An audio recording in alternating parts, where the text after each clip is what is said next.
आप देख रहे हैं KS न्यूज चैनल। के बाद दिल्ली की विधानसभा के पास करने के बाद भी उन लोगों को आज तक रोजगार नहीं मिला, उनको नौकरी नहीं मिली।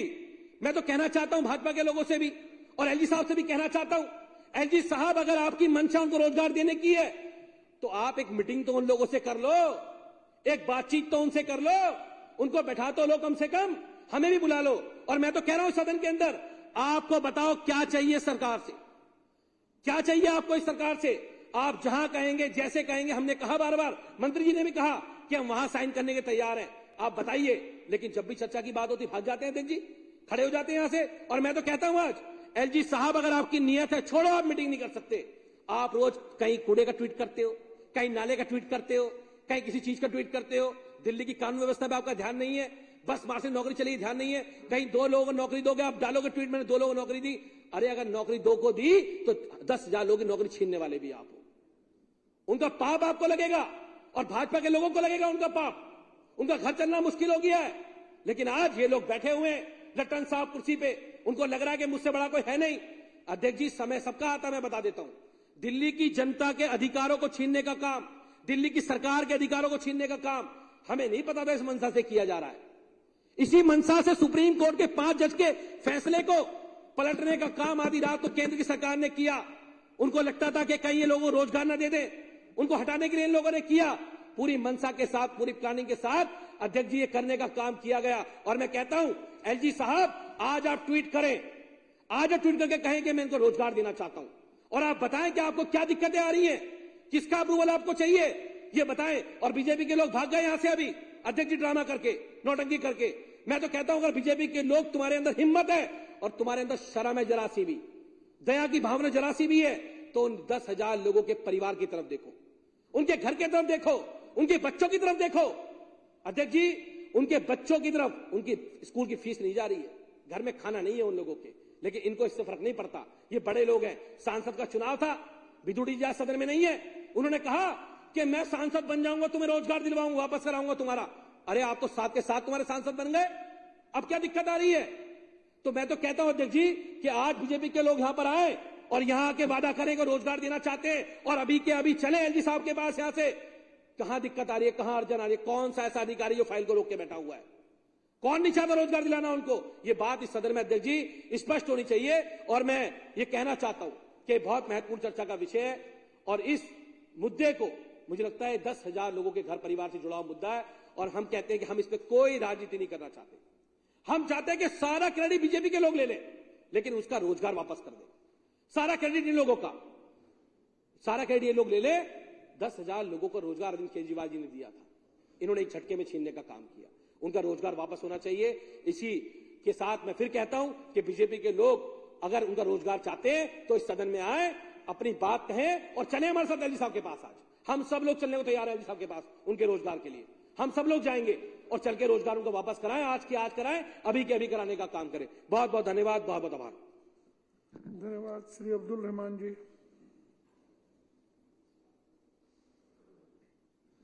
धन्यवाद अध्यक्ष महोदय। अध्यक्ष महोदय, बड़ी अजीब सी बात है कि 10,000 मार्शल और सिविल डिफेंस के लोगों को एलजी साहब ने एक मनमाने तरीके से बिल्कुल उठाकर दूध में से मक्खी फेंक दिया और बेरोजगार कर दिया, और ये कह दिया कि सीसीटीवी कैमरे लगे हैं बसों के अंदर, पैनिक बटन लगे हैं बसों के अंदर, तो कोई जरूरत नहीं है। मैं एक छोटी सी 1 मिनट की एक कहानी आपको सुनाना चाहता हूं। एक गांव में एक गरीब व्यक्ति का परिवार, तो मार्शल जो थे वो एक टपके का काम कर रहे थे। इतनी दहशत बदमाशों में थी कि आए दिन जो मंचले बसों में सफर किया करते थे, जिन मंचलों की वजह से, जिन गुंडे आवाराओं की वजह से हमारी बहन, बेटी, माएं बसों में सफर नहीं करती थी, बसों में जिस दिन से मार्शल लगे अध्यक्ष महोदय, उस दिन से बसों में महिलाओं की संख्या मेरे ख्याल से 6-7 गुना ज्यादा बढ़ गई। आज बेखौफ होकर के महिलाएं बसों में सफर करने लगी। बेखौफ होकर के मां बहन बेटियों ने बसों में सफर करना शुरू कर दिया, क्योंकि उनकी हिफाजत के लिए वहां सीसीटीवी तो लगा ही था, वहां पैनिक बटन तो था ही, एक मार्शल भी वहां बैठा हुआ था और जिसका डर इतना था बदमाशों में। और कई हादसे ऐसे हुए दिल्ली के अंदर जहां हमारे मार्शल ने उन गुंडों को तुरंत पकड़ करके पुलिस के हवाले किया ले जा करके और उस बदमाशी पर रोक लगाई। तो महोदय, मैं कहना चाहता हूं कि हमारी मंत्री महोदया के लिखने के बावजूद, आदेश देने के बावजूद कि 1 हफ्ते के अंदर अंदर इन मार्शलों का वेतन भुगतान किया जाए, उसके बाद उनका वेतन नहीं मिला। 10,000 मार्शलों को बेघर कर दिया गया। उनके घर में क्या व्यवस्था है, रोटी की, रोजी की, या जो है मतलब दवाई की, दारू की, किसी को परवाह नहीं। एलजी साहब एक लाट साहब की तरह बैठ करके काम कर रहे हैं, उन्हें कोई परवाह नहीं कि क्या होगा किसी गरीब का, उन्हें बस अपनी कुर्सी से मतलब। अभी कुलदीप भाई ने एक बड़ी अच्छी बात कही थी कि एलजी साहब, अगर आप सच में ये सुरक्षा समझते हो कि वहां पैनिक बटन और वहां जो है सीसीटीवी कैमरे बसों में लग गए तो सुरक्षित है, तो सबसे पहला काम आप ये कीजिए कि आपके घर पर बहुत सारे सीसीटीवी कैमरे लगे हैं, आपके पास जितने भी सिक्योरिटी के लोग हैं उन सबको हटाइए। सीसीटीवी में अगर आपके साथ कोई दुर्घटना हो जाएगी तो पुलिस तो पकड़ ही लेगी सीसीटीवी देख के, फिर जरूरत क्या है इस सब सिक्योरिटी की। तो मैं कहना चाहता हूं कि दुर्भाग्यपूर्ण है दिल्ली की इस तरह की व्यवस्था जो एलजी साहब चलाना चाहते हैं, गरीब आदमियों को बेघर करना चाहते हैं, बेरोजगार करना चाहते हैं, ये शर्मनाक है। और अध्यक्ष महोदय, आपके माध्यम से मैं कहना चाहता हूं कि इसी विधानसभा में 29/2/2024 में रेजोल्यूशन पास हुआ था, उसके बावजूद भी अभी तक ना उनको बहाल किया गया, ना उनका वेतन दिया गया है। तो ये बड़े शर्म की बात है कि दिल्ली की विधानसभा जिस रेजोल्यूशन को पास कर दे और उसके बाद भी उस पर अमल ना हो, दिल्ली के राजस्व मंत्री आदेश करें और उनके आदेश पर अमल ना हो, तो एलजी साहब क्या करना चाहते हैं इस दिल्ली का और कहां ले जाना चाहते हैं इस व्यवस्था को। बड़ा गंभीर होकर के इस विषय पर सोचना होगा और उन बेरोजगारों के लिए जिन बेचारों को आज दर दर की ठोकरें खानी पड़ रही हैं, सड़कों पर भटकना पड़ रहा है, उन्हें तुरंत लगाने की व्यवस्था की जाए, उनका वेतन दिया जाए, उन्हें बहाल किया जाए। बहुत बहुत शुक्रिया, बहुत बहुत धन्यवाद। धन्यवाद। अरविंद केजरीवाल जी ने 2015 के अंदर माता बहनों की सुरक्षा को सुनिश्चित करते हुए जो बसों में यात्रा करती थी और जो बसों में यात्रा करते हैं गरीब परिवारों के से ही जो माता बहनें आती हैं वही ज्यादा उसमें सफर करते हैं, उनकी सुरक्षा को सुनिश्चित करते हुए आए दिन घटनाएं आती थी सामने, जैसे तमाम हमारे साथियों ने बताया, कहीं छीना झपटी की घटनाएं, कहीं चोरी चकारी की घटनाएं। उन सबको ध्यान में रखते हुए दिल्ली की सरकार ने 2015 के अंदर 10,000 सिविल डिफेंस वॉलंटियर्स बस मार्शल की नियुक्ति की और उसके बाद हमने लगातार देखा कि किस प्रकार से जांबाजी दिखाते हुए, दिलेरी दिखाते हुए हमारे बस मार्शलों ने दिल्ली की माता बहनों को सुरक्षा प्रदान करी, कई प्रकार के बड़े अपराधों को होने से रोका। मैं उसका एग्जाम्पल भी यहां पर रखना चाहूंगा। एक बस मार्शल अरुण कुमार नाम का एक 4 साल की बच्ची को अगवा करते हुए कुछ अपहरणकर्ता वहां पर बस में लेकर जा रहे थे। अरुण कुमार की सूझबूझ की वजह से, दिलेरी की वजह से उस 4 साल की बच्ची को अपहरण होने से बचाया गया। जो लोग उसको अपहरण करके लेके जा रहे थे उनको पुलिस के हवाले भी किया गया। उसके अलावा दिल्ली दंगों के दौरान रूट नंबर 253 बस में जब खजूरी चौक के पास ये बस पहुंची तो लगभग 200-250 दंगाई वहां पर सड़क पर खड़े थे। एक गुलशन नाम के जो हमारा बस मार्शल था, उस भाई ने इतनी दिलेरी दिखाई कि बस में उतर के अकेले पूरे दरवाजे बंद करा दिए और खुद अकेले उतरकर बस को तुरंत बैक करवाया, सबका हौसला बंधाया, सबको हिम्मत बंधाई कि आप चिंता ना करें। और ऐसी मुश्किल घड़ी के अंदर उसने सूझबूझ दिखाते हुए लगभग 20-25 लोगों की जान बचाई। उन लोगों के साथ कुछ भी हादसा हो सकता था। और जहां तक बात है कि कई सारे जो जेब कतरे या चोर उचक्के, वो तो आए दिन उनको पकड़ते थे। कोरोना की मुश्किल घड़ी के अंदर भी हमने देखा किस प्रकार से सिविल डिफेंस के हमारे साथियों ने, भाइयों ने, बहनों ने अपनी जान को जोखिम में डालकर, अपनी जान को खतरे में डालकर, जब कोई परिवार का सदस्य एक दूसरे को हाथ नहीं लगाता था, एक दूसरे को अस्पताल तक नहीं लेके जाता था, उनके कोरोना के जब टेस्ट होते थे तो डिस्पेंसरी के अंदर, हॉस्पिटल्स के अंदर वो सारी व्यवस्था को सुचारू रूप से चलाने के लिए, उनकी दवाइयों के इलाज के लिए हर तरह से उनकी मदद करी। तो कहीं ना कहीं ये 10,000 से ज्यादा जो सिविल डिफेंस के वॉलंटियर्स थे, बस मार्शल थे, इन्होंने देवदूत की तरह काम करा। और आज बड़ा ही दुर्भाग्यपूर्ण है कि दिल्ली की सरकार ने, अरविंद केजरीवाल जी ने 10,000 से ज्यादा लोगों को रोजगार दिया, और ये कहीं ना कहीं भारतीय जनता पार्टी के आंखों में खटका।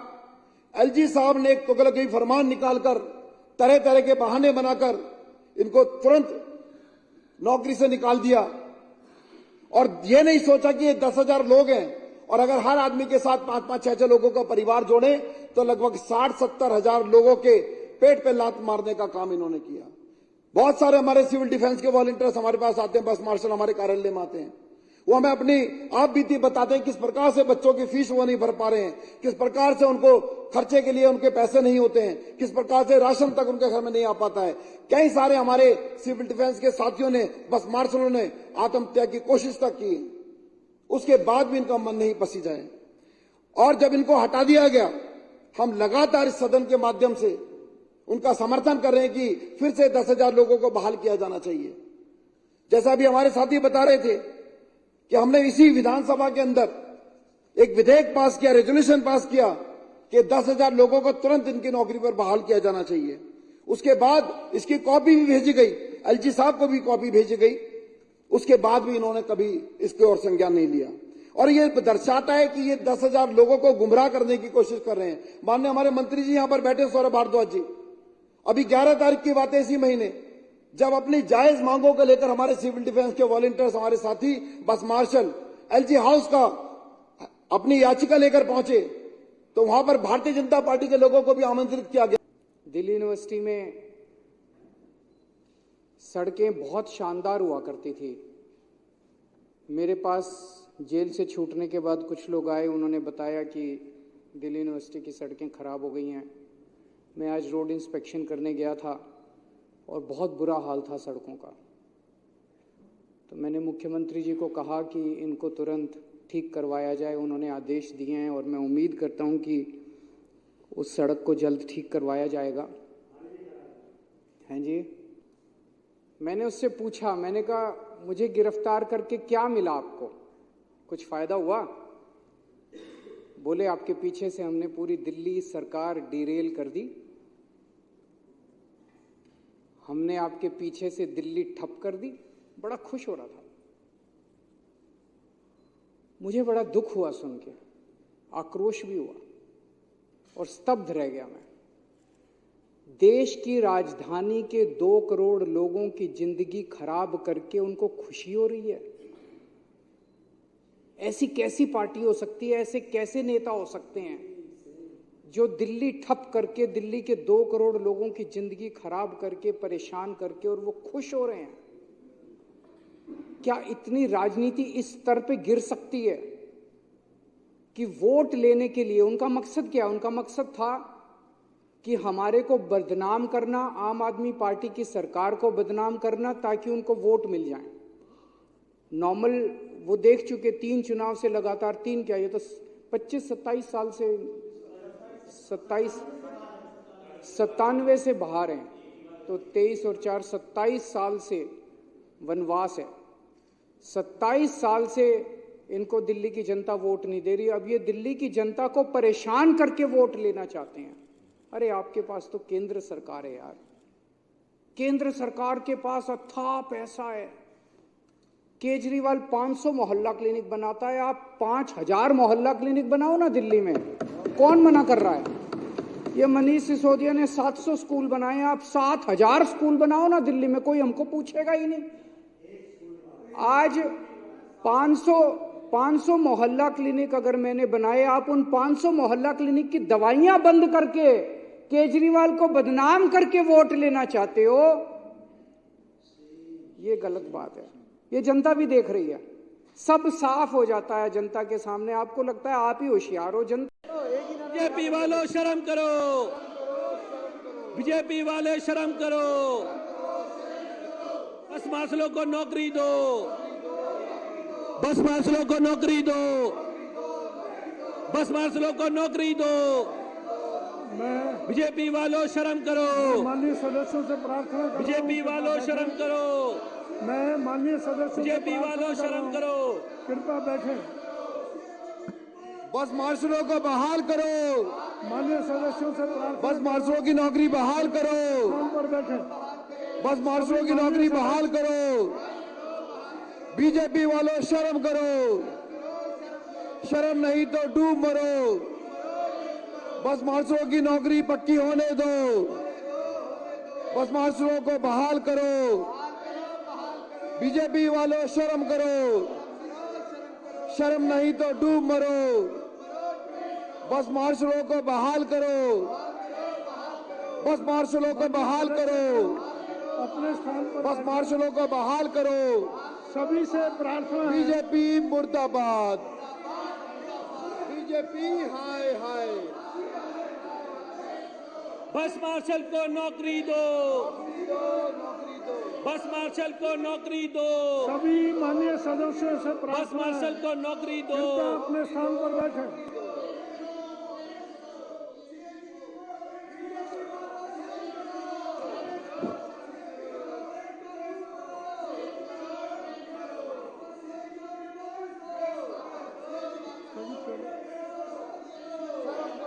सदन की कार्रवाई 15 मिनट के लिए स्थगित की जाती है।